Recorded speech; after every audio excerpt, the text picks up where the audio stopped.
Today is day 24 of Margazhi Masam. Today I render Tirupavai Pasarams 23 and 24. Today the Lord has woken up. Andal is ecstatic and describes the Lord's waking up in Pasaram 23.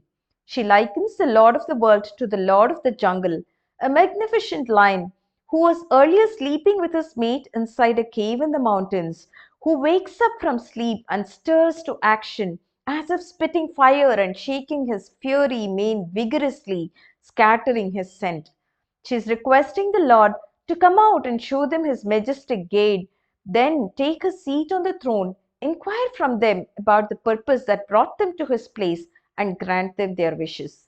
In Pasaram 24, the gopis are so overcome by the beauty of Lord Krishna that they not only praise him but also bless him for his safety, triggered by profound love for him.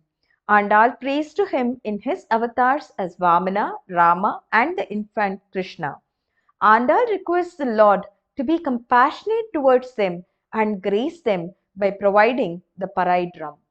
மாரிமுலை முழஞ்சில் மன்னி கிடை தூரங்கும் சீரிய சிங்கம் அறிவுற்ற தீவிழ்த்து வேரிமையில் பொங்க எப்பாடும் பேந்து தெரி மூறி நிமிழ்ந்து முழங்கி புறப்பட்டு போதருமா போலே நீ பூவை பூவண்ணா உன் கோயில் நின்றெங்கனே பொந்துருளி கொப்புடைய சிறிய சிங்காசனத்திருந்து யாம் வந்த காரியமாராய்ந்து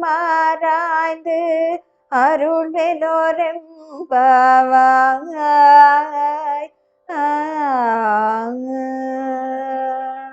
அன்று இவ்வுலகம் அளந்தாய் அடி போற்றி சென்றெங்கு தென்னிலங்கை செற்றாய் திரள் போற்றி கொன்ற சகடம் உதைத்தாய் புகழ் போற்றியே கன்று குனிலாய் எறிந்தாய் கழல் போற்றி குன்று குடையாய் எடுத்தாய் குணம் போற்றி வென்று பகை கிடக்கும் நின் கையில் வேல் போற்றி என்றென்றும் சேவகமே ஏத்தி பறை கொள்வான் இன்று யாம் வந்தோம் இறங்கிலோரெம்பாவாய்.